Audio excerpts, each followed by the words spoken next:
Olá, seja bem-vindo a mais uma aula da nossa amada Escola Bíblica de Discípulos. É um prazer ter você aqui conosco para mais uma aula do ciclo de metodismo wesleyano. Você já aprendeu a nossa herança histórica, já olhou para o passado e já viu onde começamos e como aqui chegamos. Agora, nessa segunda aula, vamos ver naquilo que pensamos, naquilo que cremos e como chegamos a crer no que cremos, qual é a nossa base de conhecimento, qual é a nossa base de prática, qual é a nossa base teológica. Vamos lá? Está com essa apostila em mãos aí? Nossa herança teológica. Então não basta apenas estudar a história, não basta estudar apenas como foi o nosso passado, mas nós precisamos saber o que nós cremos. Como eu faço parte de uma igreja que eu nem sei no que ela acredita, né? Muitas pessoas acabam caindo em heresias porque não passaram por isso. O que é heresia, pastor? Ensinamentos errados. Muitas pessoas estão sendo ensinadas erradas e estão tendo práticas erradas porque nunca parou para pensar no que a minha igreja ensina, no que a minha igreja acredita. Porque no que a sua igreja acredita, no que a sua denominação acredita, vai influenciar no que ela tem pregado, vai influenciar naquilo que você tem aprendido. E quando você vê, você já acreditou em heresias e está passando para frente heresias e não sabe. Então qual é a base teológica? Toda igreja, não se engane, toda igreja tem uma base teológica. No passado, fazia-se muito credos, cada igreja, e na verdade não só no passado, mas cada igreja tem o seu credo, no que nós cremos, e durante todos os anos, as centenas de anos, e por que não milhares de anos que passou, as pessoas são guiadas pelos credos, Então eu vou numa igreja que crê em quê? Crê que Jesus ressuscitou entre os mortos, crê que o homem pode ser salvo. No que a minha igreja crê? No que nós acreditamos? No que crê o testemunho de Jeová? No que crê o adventista? No que crê o presbiteriano? No que crê o católico? No que crê o metodista? Cremos na Bíblia? Sim, mas a Bíblia está em primeiro lugar em todos esses lugares? Não, é aí que está. E muitas pessoas estão na igreja metodista, na igreja presbiteriana, na igreja católica, e não sabem no que a sua igreja acredita. E como eu sigo pessoas que eu nem sei no que eles acreditam, e como eu ouço pregação que está recheada de crenças que eu não acredito, que quando eu paro para pensar, eu falo, não, mas eu não acredito nisso daí. E é isso, e é essa importância, é esse assunto, por ser tão delicado esse assunto, que essa aula se faz muito importante. No que cremos? E por que cremos nisso? Hoje, século 21, há discussões teológicas, sim, há muitas heresias, demais, porque se deixou a Bíblia de lado. Mas outros tempos, onde foi definido alguns conhecimentos teológicos, era muito mais discutido no que cada um acreditava. E foi aí que foram criados os credos, é aí que foram criados os tratados teológicos, no que cada igreja acredita. E hoje nós vamos estudar exatamente isso. Qual é a nossa identidade? Qual é a forma que pensamos? Como a igreja metodista pensa? No que nós acreditamos? E é isso que nós vamos pensar aqui hoje. Não basta identificarmos a nossa herança histórica, é também necessário compreender a nossa herança teológica, nossa identidade, que influencia diretamente o nosso modo de pensar como denominação, como igreja. E aí nós vamos ver como que aquilo que a gente acredita determina muito o jeito que a gente age. Precisamos entender como isso se deu dentro do pano de fundo histórico. Ou seja, eu não vou simplesmente nessa aula te dizer, olha, nós acreditamos nisso. Não. Por que nós acreditamos nisso? Quando que nós começamos a acreditar nisso? Quando que a gente... Você está entendendo? É muito vasto dizer que toda a igreja acredita na Bíblia. Beleza. Mas qual é a forma que essa igreja interpreta a Bíblia? Qual é a forma que se olha para esse ensinamento? E nós estamos em um mundo, meu amigo e minha amiga, que as pessoas pegam a Bíblia e transformam ela no que elas querem, né? Conforme o seu bel prazer. Mas nós precisamos entender não só o que a gente crê, mas o porquê que a gente crê nisso, né? Como Deus nos orientou para alcançarmos tão equilibrada identidade teológica que temos hoje, como armínio wesleyano que somos. Ou seja, nós somos armínio wesleyanos. Ou seja, nós defendemos uma posição teológica armínio wesleyana. E, meu irmão, toda a igreja tem uma base teológica. Seja calvinista, como é a igreja presbiteriana do Brasil, seja arminiana, como é uma igreja Assembleia de Deus, seja armínio wesleyana, como é a nossa crença teológica. E nós acreditamos sim que, como metodistas wesleyanos, nós estamos em um equilíbrio. Quando nós falamos de teologia, há dois extremos: ao calvinismo e ao arminianismo. São duas teologias levantadas nos séculos passados, que são a base das igrejas históricas hoje. E nós defendemos aquilo que nós chamamos de armínio wesleyano. Nós estamos no equilíbrio. Nós não vamos nem para uma, nem para outra. E é isso que nós vamos entender aqui hoje, qual é a nossa base teológica. E claro, você vai entender esses termos que eu estou falando, o que é calvinismo, o que é arminianismo. Vamos ver aqui. Amém? Esteja com a sua apostila em mão, no ponto 1, nossa tradição. Deus, Bíblia e tradição. Deus é a autoridade última na construção da nossa história. Ele nos governa e estabelece quem somos e como agimos pela sua palavra, a Bíblia. Para a igreja, a Bíblia é a autoridade primária e a tradição é secundária dentro desse plano. Lembra que na aula passada nós falamos sobre tradição? Nós falamos sobre aquilo que ensinaram no passado, aquilo que estudaram, aquilo que a geração passada nos ensina. Então nós valorizamos muito aquilo que os pastores que passaram antes de nós estudaram. Nós valorizamos muito aquilo que Wesley estudou, valorizamos muito aquilo que Armínio estudou, valorizamos muito o que a igreja há mais de 1000 anos tem estudado. E nós seguimos a tradição. Se a gente pensa, não, mas eu acho que é assim, mas há 2000 anos a igreja diz o contrário, quem será que está certo? A igreja em 2000 anos ou eu? Então a tradição, ela tem muito peso naquilo que eu vou acreditar. É como um adolescente que acha que está certo de tudo e não ouve os pais, aquele que não ouve a tradição. Se nós como igreja não ouvimos aqueles que vieram antes de nós somos como um adolescente que acha que sabe tudo da vida. Mas não, aqueles que são mais velhos que nós sabem muito mais. Os livros sabem muito mais. Então os livros, os estudos teológicos, aquilo que a igreja estudou desde o primeiro século, desde do início da igreja, né? O primeiro século da era cristã. Então desde quando a igreja começou, o que é a Trindade, Pai, Filho e Espírito Santo, nós valorizamos isso. E nós acreditamos nisso. Mas a tradição, isso é a tradição. Então nós somos uma igreja que valoriza a tradição, mas não o tradicionalismo. O que é tradicionalismo? É quando eu sigo a tradição pela tradição e não porque ela me traz um conhecimento.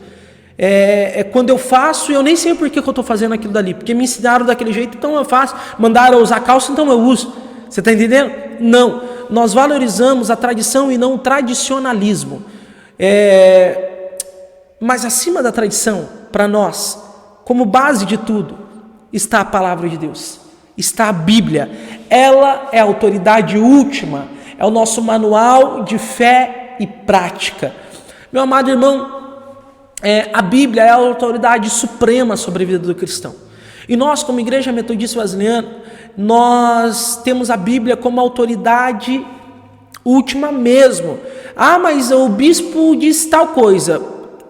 Está de acordo com a Bíblia? Tá. Que bênção, então glória a Deus por isso.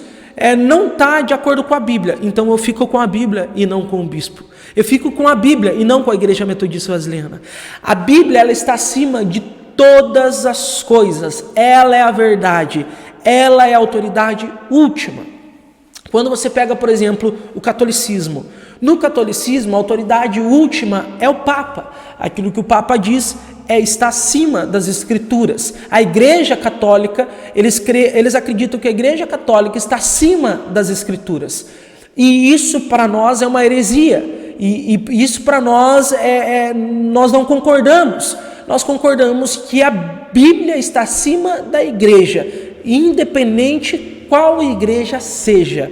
É a Bíblia que dá autoridade para a igreja e não a igreja que dá autoridade para a Bíblia. Você está entendendo? A Bíblia, dela sai todos as nossas regras, ela é o nosso manual de fé e prática, dela mana toda a autoridade. Então, aquilo que a Bíblia fala é a forma que devemos agir e não aquilo que a igreja diz, a não ser que aquilo que a igreja, que a tradição, que os bispos, que os pastores, que os livros de teologia falam, nós só obedecemos se está de acordo com a Bíblia. Amém?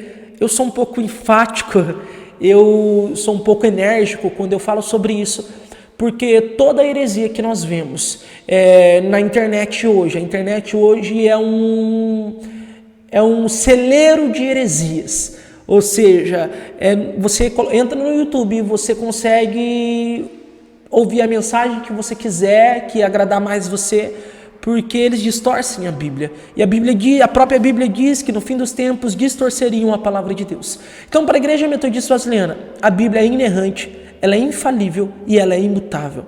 Ela não erra, ela não falha no seu propósito e ela não muda, né? Então, nós cremos que a Bíblia, ela é suficiente para a vida do cristão. Então nós acreditamos sim que a Bíblia ela está acima de tudo. E quando nós entendemos isso, nós começamos a entender algumas coisas da Igreja Metodista Wesleyana. Por quê? Porque independente daquilo que gostaríamos que acontecesse, daquilo que gostaríamos de fazer, nós precisamos sempre nos submeter às Escrituras. Amém? Não sei, eu me desviei aqui do microfone, tomara que você tenha ouvido legal. Isso, claro, em segundo lugar vem a tradição. Então, primeiro é a Bíblia, aquilo que a Bíblia me diz. E se eu ainda tenho dúvida e se eu ainda tenho alguma dificuldade, então eu ouço a tradição. Eu ouço aqueles que já estudaram, eu ouço aqueles que já aprenderam, eu ouço aqueles que há 2000 anos têm meditado na palavra de Deus. Precisamos então entender, né? Já falei sobre isso, que precisamos entender o pano histórico, né? O pensamento wesleyano dá lugar à tradição e não ao tradicionalismo. 1.2 aí da sua apostila. O pensamento wesleyano dá lugar à tradição e não ao tradicionalismo. Nós wesleyanos entendemos que credos, confissões, doutrinas denominacionais só podem ser normativas porque tem como fonte a Bíblia. Como assim, pastor? Nós entendemos que a tradição ela é boa. Aquilo que os nossos líderes, aquilo que a história da igreja nos diz é bom. E se existem normas, e toda igreja existe normas, você vai numa igreja e diz, olha, existe uma norma de quem é membro tem que entregar o dízimo, existem normas, se é cristão tem que viver em santidade. Existem algumas regras, não pode assumir liderança se não for casado, não pode ser pastor se não for, se não governar bem a sua própria casa. E existem algumas outras normas em algumas igrejas, como a mulher tem que usar véu, o homem não pode usar bermuda, não pode cortar o cabelo. Nós, como igreja metodista wesleyana, nós defendemos que a tradição ela é boa, aquilo que nos instrui é bom, aquilo que nos ensina, aquilo que a igreja metodista wesleyana tem falado há 50 anos é bom, mas desde que esteja de acordo com a Bíblia. Aquilo que não é Bíblia, eu não tenho obrigação de obedecer. A não ser que seja me instruído que, olha, não está na Bíblia, mas isso daqui é bom para o comportamento cristão, porque cumpre esse texto aqui. No fim, tudo vai se inclinar para a Bíblia. né? Mas, por exemplo, não pode usar calça. Ok, aonde está na Bíblia? Não, mas é que... Não, dá um bom motivo, porque se for um bom motivo, eu vou entender que é para o meu bem. Agora, se está baseado em um versículo que não é aquilo que o versículo está dizendo, então não é para a minha vida. Então, a Igreja Metodista Wesleyana, nós damos valor à tradição, mas não ao tradicionalismo. É assim porque sempre foi. Não é assim porque sempre foi. Eu sou o que a Bíblia diz que eu sou. Eu faço o que a Bíblia diz que eu posso fazer. Mas, pastor, tem umas coisas, a Bíblia não fala sobre tudo. Sim, nós como Igreja Metodista Wesleyana, temos algumas regras que não estão na Bíblia. Por exemplo, temos no nosso estatuto, por exemplo, a questão da tatuagem. É uma questão. E a questão da tatuagem não está na Bíblia. Mas tem o texto, e o tradicionalismo vai falar que tem um texto de Levítico. É outro contexto, é outra motivação, era tatuagem em adoração a outros deuses, né? Era isso que a Bíblia proibia em Levítico. Mas, pastor, então tem problema fazer tatuagem? E aí nós precisamos ir para a Bíblia. E é pela Bíblia que nós precisamos ser guiados.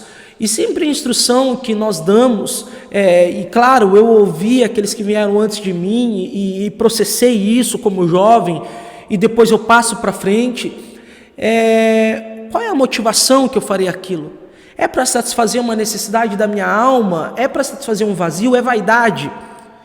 E outra questão que é o que mais pesa, vai escandalizar aquele que não entende? Porque eu entendo, beleza, para mim é tranquilo, eu vou dizer para mim como pastor Marlon, para mim é tranquilo, mas vai escandalizar o outro? Vai escandalizar aquela senhorinha que é piedosa, que é serva de Deus? Vai escandalizar o novo na fé? E é por isso que às vezes a tradição fala, filho, não faz isso. Mas não está na Bíblia. Tá, mas aqueles que vieram antes de nós, eles têm sabedoria para isso. Então, nós como Igreja Metodista, nós não somos tradicionalistas. Nós não seguimos o ensino por conta do ensino. Nós valorizamos a tradição. Valorizamos. Então, aquilo que nos instrui, nós levamos em consideração. Mas, normas que vão passar a nós, tem que ter alguma base nas Escrituras, seja uma base direta ou pelo menos uma base que justifique aquela norma, como essa do exemplo que eu estou lhe dizendo agora. Amém? Vamos lá. Nossa herança teológica 2.1. Então vamos agora pensar teologia. Qual é a nossa herança teológica? Nós, como Metodista Wesleyana, temos uma herança lá no arminianismo. Arminianismo é um conceito teológico pensado por Jacob e Armínio sobre a predestinação para a salvação ou perdição. Vou te explicar. O que um armínio wesleyano acredita? No livre-arbítrio, na graça resistível, na graça preveniente e decair da graça. Vou te explicar. Predestinação para salvação ou perdição. Nós temos dois polos. Jacob e Armínio e João Calvino.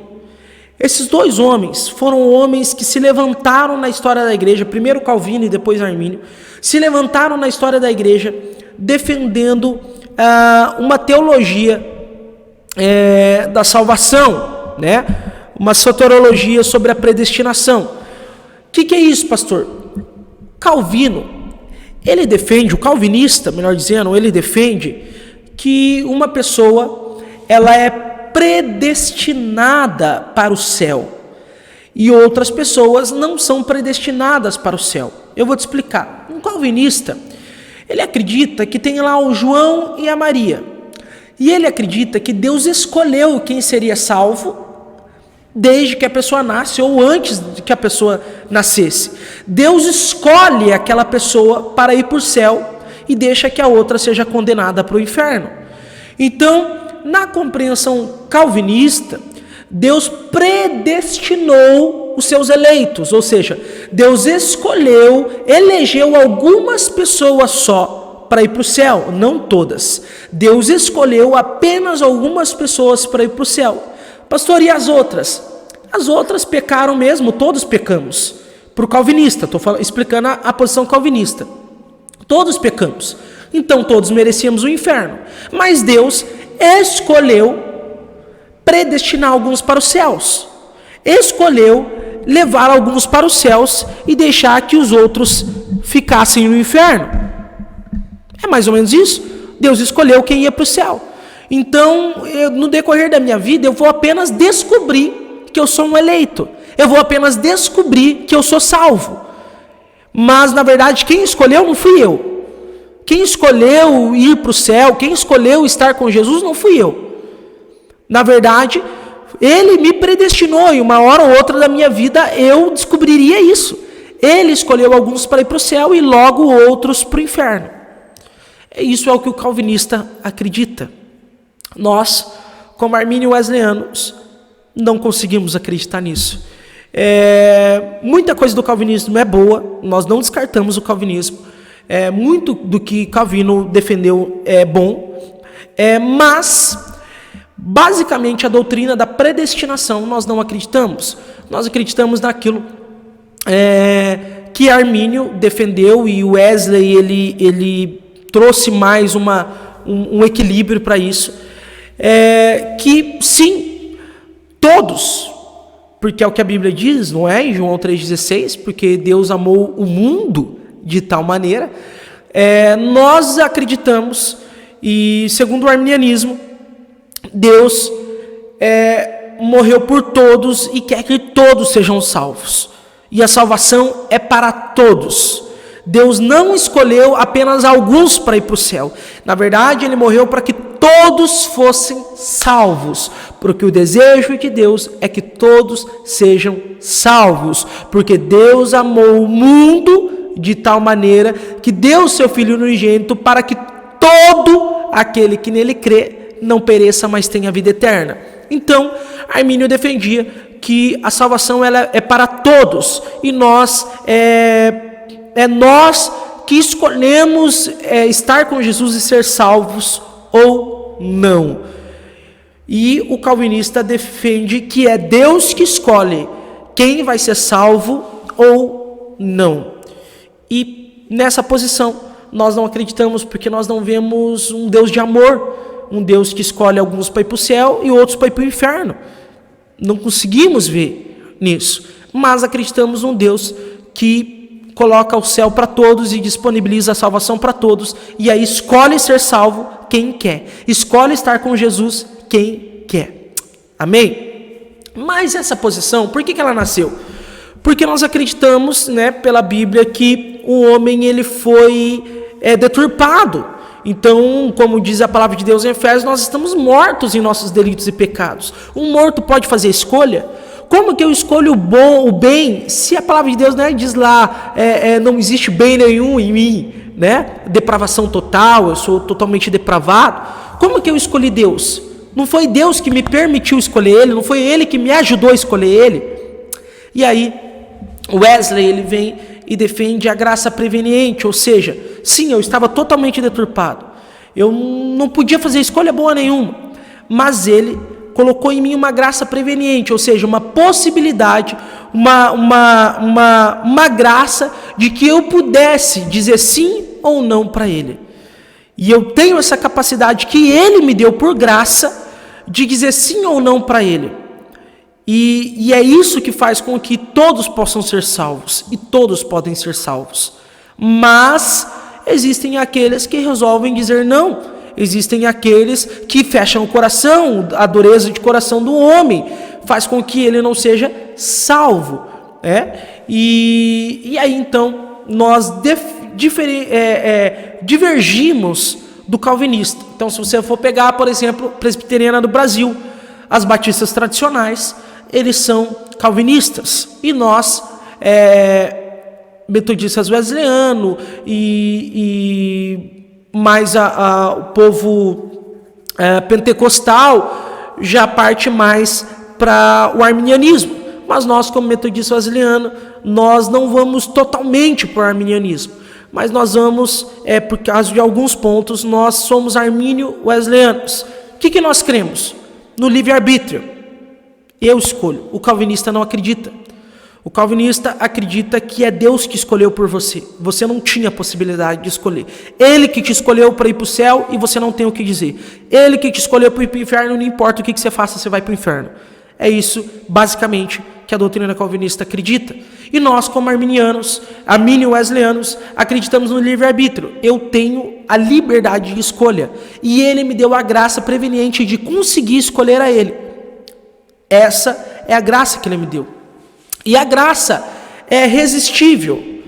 O calvinista, ele acredita que se Deus quer te salvar, ponto, você não tem o que fazer, Ele vai te salvar e ponto final. Ah, mas eu não quero Deus, não tem conversa, Ele quer te salvar e Ele vai te salvar e não tem o que você faça. O calvinista acredita nisso.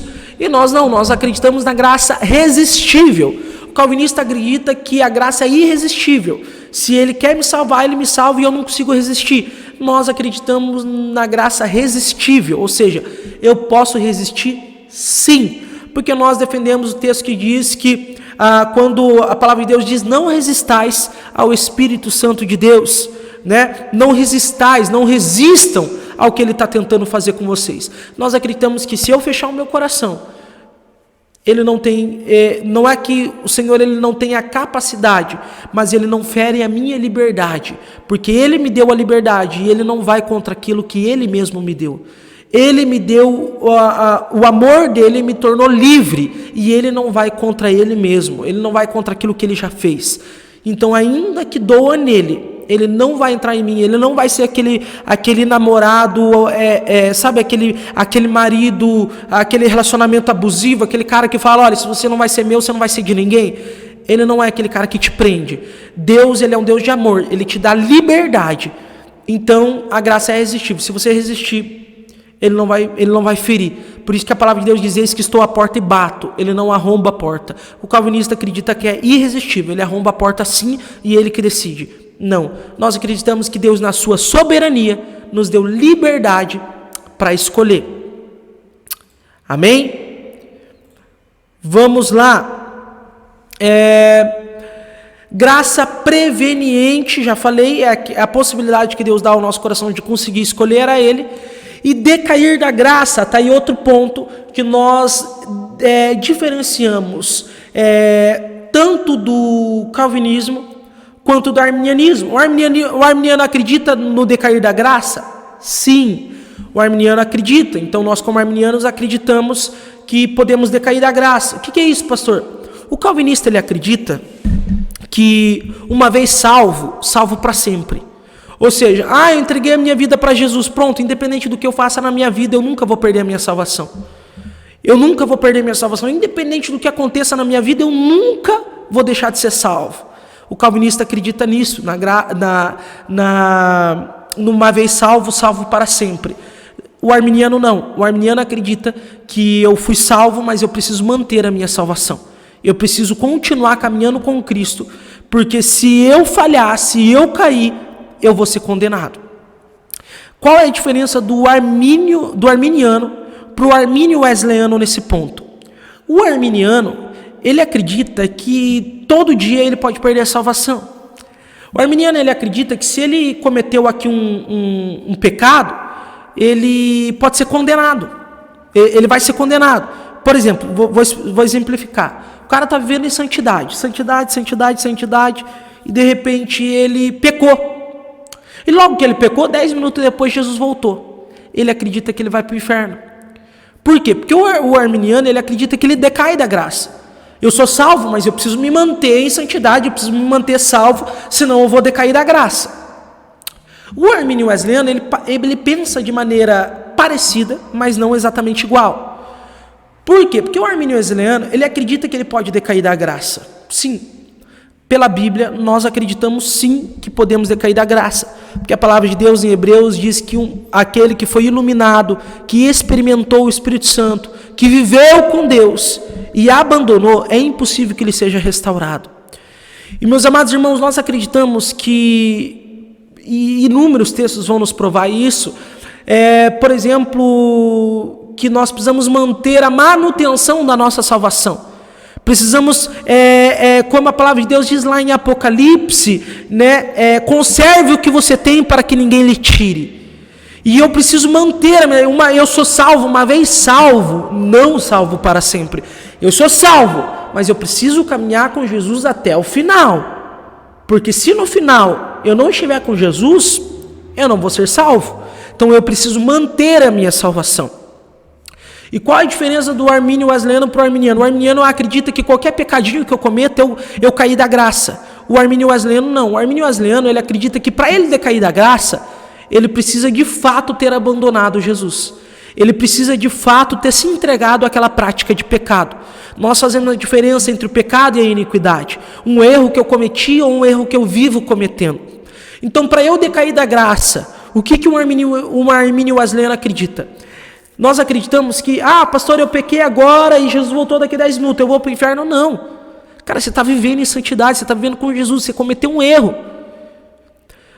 Nós acreditamos que para eu ser condenado, eu preciso me entregar àquele erro e eu reconhecer, não, eu sei que isso aqui é pecado, mas eu vou fazer, eu quero continuar fazendo.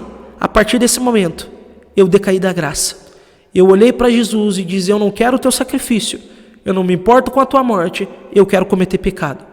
Isso é o pecado deliberado, isso é a iniquidade, quando eu vivo naquela prática. Aquele que vive pecando é do diabo, a Bíblia diz. Não aquele que simplesmente peca, mas aquele que vive pecando. Então, para decair da graça, eu preciso viver naquela prática, eu preciso abandonar Jesus de verdade.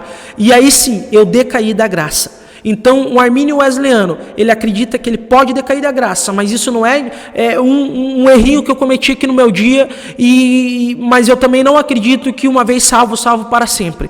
O armínio wesleyano, ele acredita que ele pode decair da graça, se ele abandonar Jesus, se ele se entregar ao pecado, e ele pode perder a salvação, sim. Eu preciso conservar a minha salvação até o final. Porque não depende daquilo simplesmente de Deus querer me salvar, mas depende de eu querer viver com Cristo, porque é Ele que é a porta, é Ele que é o caminho, e eu preciso andar no caminho para chegar a Ele. Amém? Então, essa é a nossa herança arminiana. Então, do arminianismo nós herdamos isso, o livre-arbítrio, a graça resistível, a graça preveniente e o decair da graça. Amém? Grave isso daí. Vamos lá, nossa herança teológica, pietismo 2.2. Vamos lá, o pietismo, meu irmão, que é pietismo? Pega essa apostila aí. O pietismo, ele surgiu na Alemanha, através da vida de Philip Jacob Spener, que influenciou o mundo. Wesley teve contato com este movimento através da vida de Zinzendorf, e também de outro movimento, o moraviano. A premissa pietista é que as experiências da fé são superiores da razão. Wesley herdou do pietismo, e aí depois nós vamos ver isso aqui. Mas pensa aqui comigo. Pastor, o que é pietismo? Pietismo vem de piedade. O que é piedade? Piedade é vida com Deus. Piedade é oração, piedade é devoção ao Senhor, piedade é separar tempo para ficar com Deus. Então, o pietismo, ele influenciou muito Wesley. E ele consequentemente, ele influenciou muito o movimento metodista. Então, o pietismo, ele defendia a experiência com Deus, ele defendia a experiência com o Espírito Santo, experiência experiência mesmo com o Espírito Santo, experiência sobrenatural com o Espírito Santo. Até coisas que a minha razão não é capaz de compreender. É do pietismo que nós herdamos o valor pela oração, o valor pela vigília, por experiências com Deus, o coração aquecido, ele vem do pietismo. Se você lembra da aula passada, o Wesley estava num navio, e tinha um povo naquele navio, que ele ficou com muito medo da morte, tinha um povo que não tinha medo de morrer, esse povo cantava, esse povo se alegrava. Você lembra que povo era esse? os irmãos moravianos. Os moravianos eram irmãos que eram pietistas. Eles tinham uma raiz pietista, de experiência, de fé. Então eles não era razão. Você vê ali o navio quase afundando, eles não estavam pensando racionalmente. Eles tinham fé, eles tinham alegria no Senhor, é experiência com Deus, né? Então Wesley herdou do pietismo pequenos grupos de estudos e devoção, GECEL, né? Isso há 300 anos atrás. Sacerdócio universal, ou seja, eu não dependo de um padre, de um pastor para desenvolver a minha fé, eu posso desenvolver a minha fé. Claro que pastores são importantes, é claro que líderes são importantes, mas o sacerdócio universal, eu posso orar pelo outro, eu posso impor a minha mão, eu posso curar o enfermo também. Conhecimento e prática, ou seja, o pietismo ele nasce num ambiente onde as pessoas só queriam saber do estudo teológico, mas não viviam aquilo dali.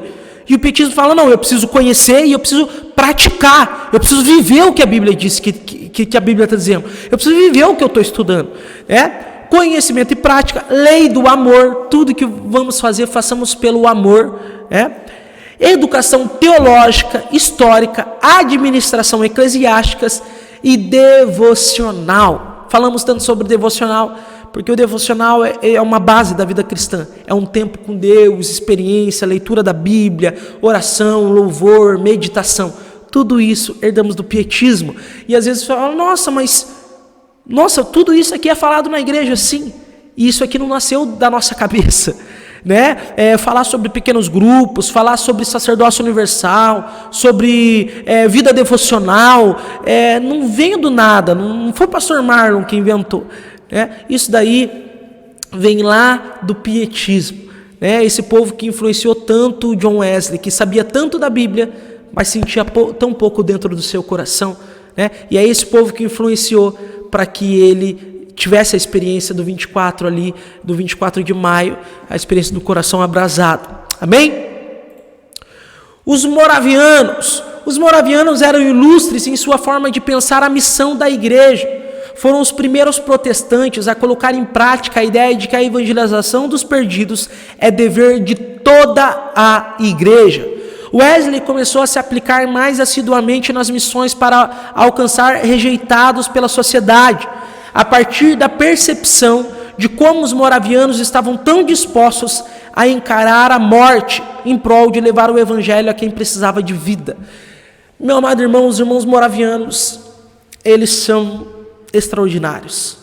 Os irmãos moravianos foi um grupo de irmãos cristãos que moravam nesse lugar, na Morávia, né? E eles valorizavam muito a missão. Eles diziam, olha, não é só o missionário que precisa fazer missões, não é só o pastor que precisa fazer missões, a igreja toda precisa fazer missões, todo cristão precisa fazer missões, todo cristão precisa estar comprometido com a missão. E eles defendiam muito isso, tanto que aquele navio que o Wesley está, ele foi fazer uma missão. E o navio que ele tem aquela experiência ali de ver os irmãos cantando, tá cheio de moraviano ali. A igreja toda ia fazer missões. Eles defendiam muito isso, e Wesley trouxe isso para a vida dele. Tanto que o metodismo, ele enviou missionários por todo o mundo, ele foi influenciado por isso. E, meus amados irmãos, os irmãos moravianos, tem uma história dos irmãos moravianos de dois jovens. Esses dois jovens, eles queriam fazer missões em uma ilha. E nessa ilha só tinha escravos, tinha um senhor de escravos e um monte de escravos trabalhavam ali para eles. E eles queriam pregar o evangelho para esses escravos. E eles enviaram uma carta e o dono daquela ilha, porque queriam evangelizar lá, e o dono daquela ilha falou, não, nessa ilha não entra ninguém se não for escravo. E a história diz que esses dois jovens, eles então se vendem como escravos. Eles usam dinheiro da venda, da compra deles para pagar a viagem, e tudo para chegar lá. E eles se vendem como escravo para poder entrar naquela ilha e pregar o evangelho.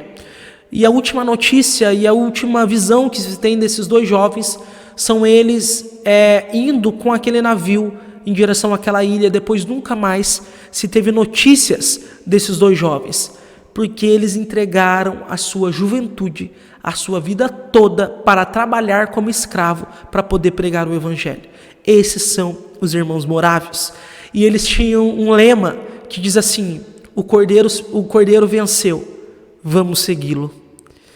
Então o cordeiro venceu como? Pregando o evangelho, morrendo numa cruz, e nós vamos seguir ele até a cruz, até o final. Meu amado irmão, os irmãos morávios é alguém que me impacta muito, é um povo que me impacta muito, impactou a vida de John Wesley. Se você ouvir hoje que toda a igreja metodista wesleyana tem um culto de missões, devemos aos irmãos morávios. Você vê tanto nós falamos sobre a gente falando sobre missões, sobre evangelização do mundo. Se você vê a igreja metodista wesleyana enviando missionários para a África, para o Nordeste, para a Amazônia, para os países perseguidos, é porque há muitos anos atrás, há centenas de anos atrás, nós fomos impactados por este povo moraviano. Amém? Essa é uma das nossas heranças teológicas. Outra herança teológica é o puritanismo. O puritanismo, meus amados irmãos, era um movimento que se opunha à igreja romanizada. O que é a igreja romanizada? O puritanismo ele nasce quando ele vê a igreja corrompida. Quando ele olha para a igreja católica e vê para a igreja, não somente a igreja católica, mas quando ele vê a igreja em si, e ele percebe a igreja refém de um sistema. A igreja católica era pura, e de repente ela se torna igreja católica apostólica romana. E quando ela se torna apostólica romana, ela começa agora a cumprir objetivos de imperadores, cumprir objetivos políticos. E eles começam a ver a distorção ali da Bíblia, a distorção ali, a corrupção da igreja, né? Então, o puritanismo, ele defende a pureza. Puritanismo vem de pureza. Não, nós precisamos ser puros, precisamos ser cristãos puros, uma igreja pura. Wesley foi influenciado dentro do seu próprio lar, sendo sua mãe uma puritana, por isso os seus métodos de ensino tão eficazes foram utilizados com ele, aprendendo a ler e a escrever através da própria Bíblia.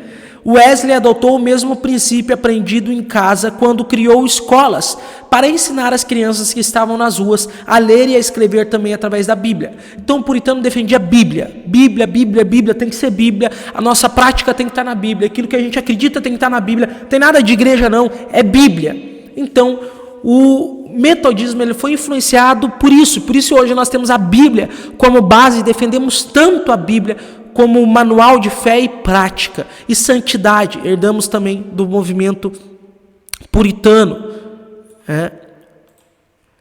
Protestantismo, Então, protestantismo aí, nós vamos ver lá em Lutero, A reforma é um movimento que surgiu com Lutero, após seu trabalho de análise teológica e doutrinária da Igreja Católica Romana.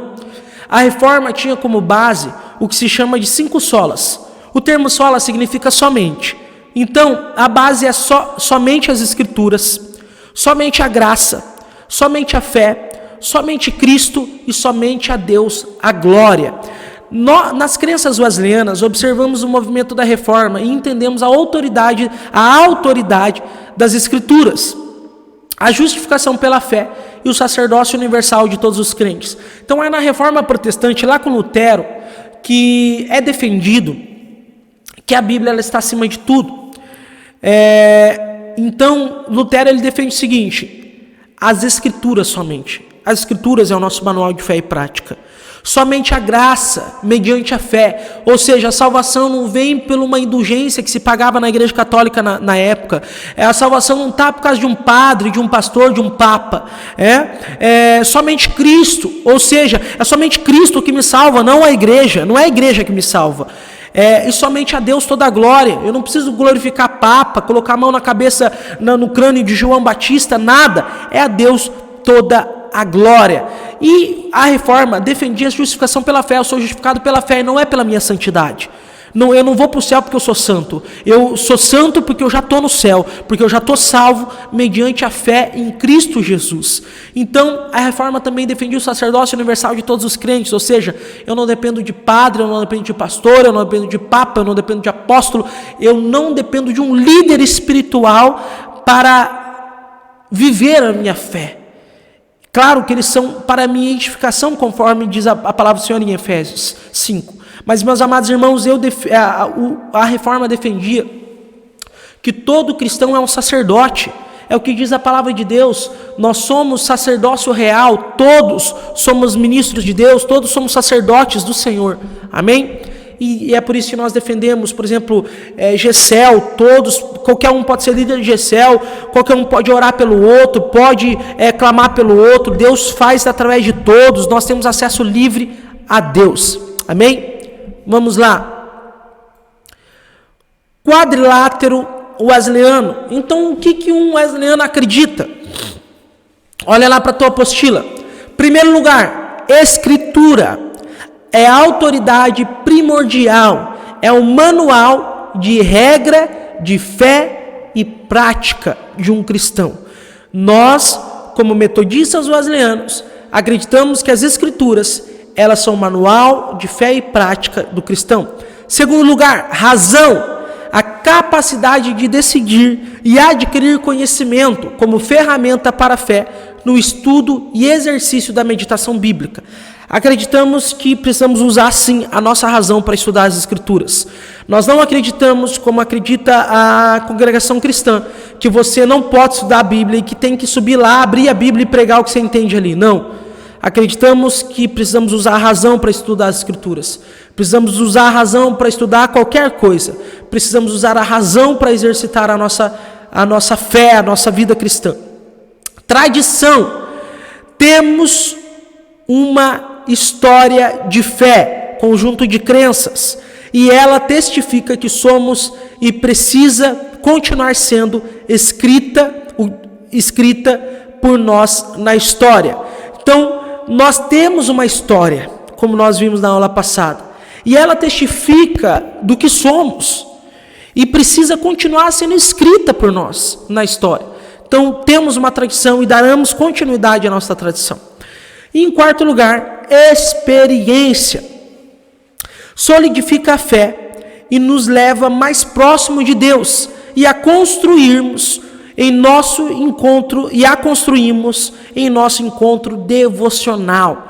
Então, meus amados irmãos, defendemos a experiência, que a experiência ela fortifica a nossa fé, ela nos leva ao sobrenatural, e é na nossa vida devocional, diária com o Senhor, que nós temos experiências com Deus. Esse é o nosso quadrilátero. O que é o quadrilátero, pastor? É a base do que crê a Igreja Metodista Wesleyana. A Igreja Metodista Wesleyana, qualquer coisa que ela for pensar, ela vai olhar para as Escrituras, ela vai pensar com a razão, ela vai olhar para ver o que a tradição diz, e ela vai buscar experiência com Deus. Essa é a nossa base. Amém? E quando há conflito, pastor? Quando há conflito, permanece a Escritura. Quando a minha experiência está me dizendo algo que a Bíblia diz que não, joga a tua experiência fora. Ah, mas a tal pessoa me entregou uma profecia que é para eu separar do meu marido. Mentira, porque a Bíblia não diz isso. Ah, mas tal pessoa me entregou profecia que tem tudo a ver com a Bíblia. Aí você vai dar crédito nisso. Sempre as Escrituras estão acima. Ah, porque o pastor me disse que é isso, a igreja me disse que é isso. O que as Escrituras dizem? Ah, dizem que é isso mesmo. Então é. O que as Escrituras dizem? Diz que não. Então o teu pastor está errado, eu estou errado, a igreja está errada e quem está certa é a Bíblia. Sempre a Bíblia prevalece. Amém? Nossa herança teológica, as doutrinas são conjunto coerente, ponto 4, as doutrinas são um conjunto coerente de ideias fundamentais a serem transmitidas, ensinadas, é o que cremos, que tem como fundamento a Bíblia, e por isso são inalteráveis, porque a palavra de Deus transcende a história. Doutrinas são princípios de fé e prática, pelo quais a Igreja Metodista Wesleyana se orienta, conforme fundamentado nas escrituras do Antigo e do Novo Testamento. Então a Igreja Metodista Wesleyana tem doutrina? Sim, doutrinas são ensinamentos, mas as nossas doutrinas estão baseadas na Bíblia, estão baseadas na palavra de Deus, estão baseadas na experiência também, na razão, na tradição, mas acima de tudo na Bíblia. Nós não defendemos ensinos que simplesmente nasceram na cabeça de um homem. Nós defendemos doutrinas que têm base bíblica, que têm confirmação na tradição, que a experiência vai dizer. Amém? É isso que nós cremos. E, meus amados irmãos, nós temos, e é que eu quero mostrar aqui para você, nós temos um manual, né? O nosso manual de doutrinas, que é o Assim Cremos. E você pode comprar, né, o Assim Cremos, você pode solicitar, e lá está tudo que a gente acredita. E é muito legal, porque ele é uma teologia sistemática, então ele vai falar muita coisa que você não sabe. É muito legal. No seminário se estuda esse livro, né? Que é tudo que nós acreditamos está dentro desse livro. Cristologia, ou seja, o estudo sobre tudo sobre Jesus, como que ele é Deus e homem ao mesmo tempo, como que ele desceu à terra, o que significa a cruz de Cristo, teologia, pneumatologia, Espírito Santo, quem é Espírito Santo, como ele age, o que ele faz, eclesiologia, estudo da igreja, amatiologia, estudo do pecado, né? O que o pecado fez em nós, e como, né? Tudo sobre o pecado, antropologia, estudo do homem, soteriologia, salvação, que é onde a gente fala, por exemplo, sobre o calvinismo e o arminianismo ali, quem será salvo, como seremos salvos, perdemos a salvação ou não, bibliologia, por que a Bíblia é inerrante, é infalível, mas a Bíblia não erra, a Bíblia não falha, né? Sacramentologia, né, as coisas sagradas, escatologia, como será o fim dos tempos, como será o apocalipse, né, cura e milagres, né, e tem também doutrina, teologia do dinheiro, vai estar aqui, ó, teologia do dinheiro, dízimo, ofertas, né? Então tudo que nós acreditamos pela Bíblia está dentro desse livro. Se você quer entrar mais, estudar mais, compre esse livro, é barato, vai te contribuir muito para a sua vida. Ou faça a sua inscrição no nosso seminário, Centro de Formação Teológica, né? E estude. Nós temos uma sala ali em Maringá que você vai poder entrar mais na teologia e você vai poder se aprofundar no estudo bíblico. Amém? Mas, é claro, na nossa escola bíblica, nós vamos entrar ainda em Antigo Testamento, em Novo Testamento, vamos entrar em muita coisa boa aí pela frente ainda, tá bom? Gente, essa é a nossa herança teológica, isso é o que nós cremos, nós temos origem moraviana, valorizamos a missão, pietistas, valorizamos a experiência, puritana, valorizamos as escrituras, somos de origem reformada, sim, né? Geralmente a presbiteriana fala que eles são reformados, mas nós também defendemos a reforma lá da reforma protestante, então nós defendemos o sacerdócio universal, as 5 solas. Outubro comemoramos, 31 de outubro é o dia da reforma protestante, o dia em que Lutero escreveu 95 erros que a Igreja Católica estava cometendo pela Bíblia. Meus amados irmãos, e aonde deu origem às igrejas protestantes, que somos nós, todas as igrejas evangélicas, né? Meu amado irmão, essa é a nossa herança teológica, e glória a Deus por isso, né? Acreditamos, somos arminio-wesleyanos, acreditamos na graça preveniente, que podemos perder sim a salvação, que o Senhor nos deu o livre-arbítrio, é tudo que acreditamos. E eu preciso terminar essa aula dizendo o seguinte: sim, a Bíblia está acima de tudo. Quando você ouvir alguma coisa na internet, quando você ouvir alguma coisa na igreja, se pergunte, isso está na Bíblia? Essa é a nossa base, e é por isso que as nossas pregações são como são, é por isso que os nossos ensinos são como são, porque é nisso que nós acreditamos. Somos armínio-wesleyanos. Amém? Deus te abençoe. e até a próxima aula.